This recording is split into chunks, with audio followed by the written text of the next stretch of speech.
सुप्रभात बच्चों। हम पार्ट 7 में हैं। हम अपना पार्ट 7 में चिड़िया की बच्ची है ना, उनके लेखक है जैनेंद्र कुमार। तो यहाँ तक हो गया। सेठ बोलते रहते हैं कि मेरे ही बगीचे में रहो, हाँ मैं कुछ सब कुछ दूंगा आपको। क्या क्या दूंगा बोले? हाँ, सोना और सोने का घर दूंगा, सोने का पीढ़ा दूंगा। ये सब उसको लालच बताते हैं सेठ, क्योंकि वो अब बड़े कोठी में उनके अकेले रहते थे, इसलिए वो चिड़िया उनको बहुत अच्छी लगी थी। तो यहाँ तक हम पढ़े है ना। तो यहाँ से देखो पन्ना नंबर 45। सेठ कहते रहे तुम अभी माँ के फिर क्या हुआ, एकदम उनके पास एक बटन की तरह था रहता ना, उसको बजाते ही नौकर भाग के आते, तो वो बजा दिए। तभी चिड़िया को कुछ ऐसा क्या आवाज़ है, ऐसा डर गई। और वो फिर क्या बोले सेठ, हाँ जाओ, तुम्हारी माँ तुम्हारी राह देख रही है ना, अब जाओ आप। फिर लेकिन कल आना परसों आना, रोज़ आते रहना, मेरा मन बहलाना, तुम अच्छी लगती हो बोल के कौन बोलते हैं? सेठ बोलते हैं। अब नेक्स्ट 46 पेपर पर देखो। यह कहते कहते दास को सेठ ने इशारा कर दिया और वह चिड़िया को पकड़ने के जतन में चला।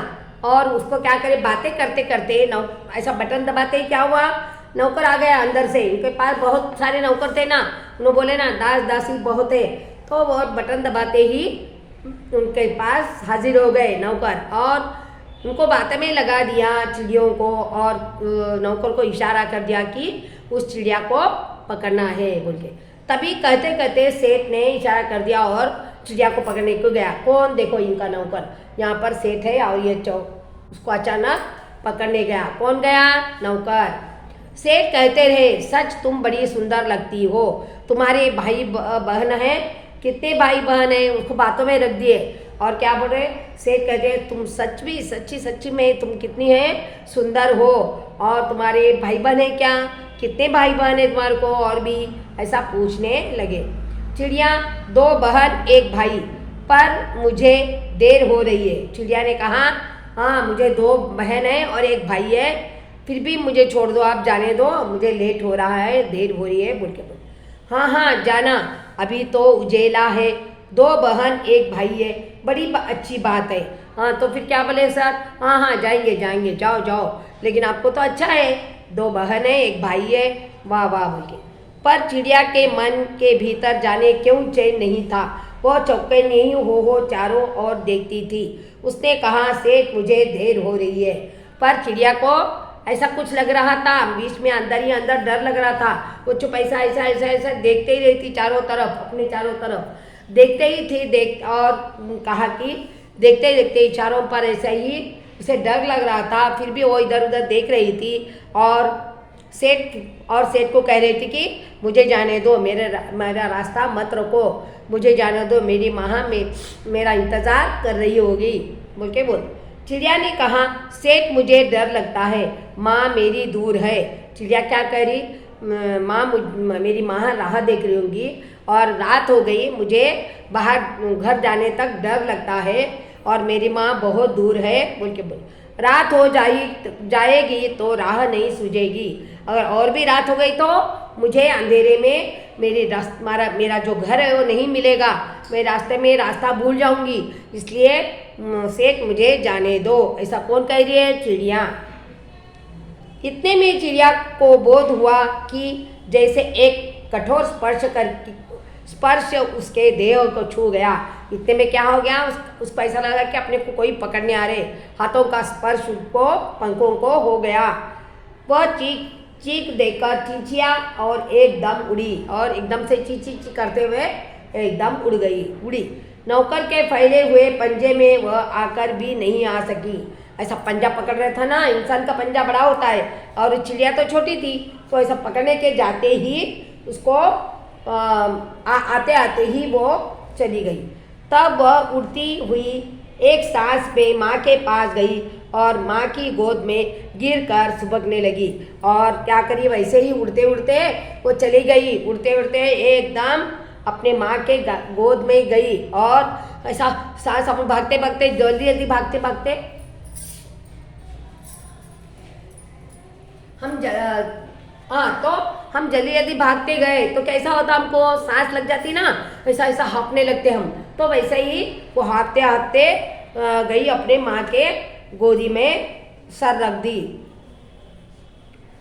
गई और गोद में सुबकने सुबकने ऐसा करने लगी, ओ माँ, और माँ अपने माँ को पुकारने लगी। माँ के पास जाकर ही माँ ने बच्ची को छाती से चिपटा कर पूछा, क्या है मेरी बच्ची, क्या है? और वो अपनी माँ को पुकारती रही। तो माँ एकदम घबराई ना, बच्चे क्यों ऐसा भागते हुए आए, क्या हुआ बेटा, क्या हुआ बेटा बोल के वो बच्ची बोल के पुकारते ही क्या हुआ बोल के। पर बच्ची कांप कांप कर माँ की छाती से और चिपक गई, बोली कुछ नहीं, बस बकती रही और माँ माँ पुकारती रही। और बच्ची, वो चिड़िया की बच्ची क्या करी, माँ को चिपक गई और क्या हुआ बोल के बोल रही नहीं, कुछ नहीं माँ बोल रही, और ऐसा करते हुए सांस को अपने रोकते हुए माँ के पास वैसे ही चिपक कर ऐसा पकड़ कर रह गई। बड़ी देर में उसे ढाढ़स बंधा, ढाढ़स बोल तो धैर्य आया, धीरज आया, और तब वह पलक मीच उस छाती में ही चिपक कर सोई जैसे अब पलक न खोलेगी। और धैर्य आकर वैसे ही, फिर भी धैर्य तो कुछ बोली नहीं, फिर भी अपनी माँ को कुछ नहीं बताई वो, और फिर भी धैर्य से अपनी माँ को और भी घट पकड़ कर वो वैसे ही बैठ गई, ऐसे ही आंखें बंद करी जैसे फिर वो खोलेगी नहीं। ऐसा वो चिड़िया की बात, देखो यहाँ पर चिड़िया है, उसकी माँ देख रही, यहाँ ऐसो नहीं बताया, आई देखो यहाँ पर उसके पास। तो ऐसी कहानी है, जब क्यों अपनी माँ को हम छोड़ कर गए तो और देर हो गई तो माँ भी घबराती है और बच्चे भी घबराते हैं ना। तो वैसे ही यहाँ पर कहानी है, चिड़िया की कहानी समझ में आई ना।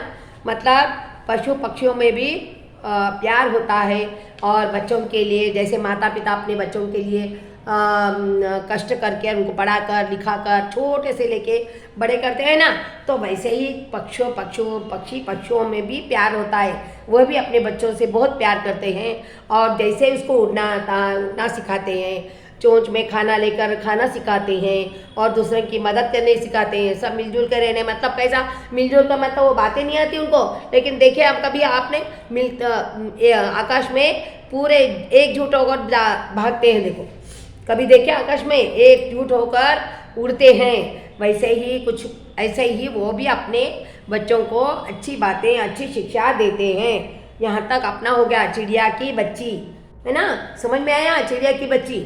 तो अगर ये पाठ पूरा पढ़ लो, कहाँ से, पन्ना नंबर 43, 44 और 45, 46, यहाँ तक आप 3 पेजेस अच्छा पढ़ लेना।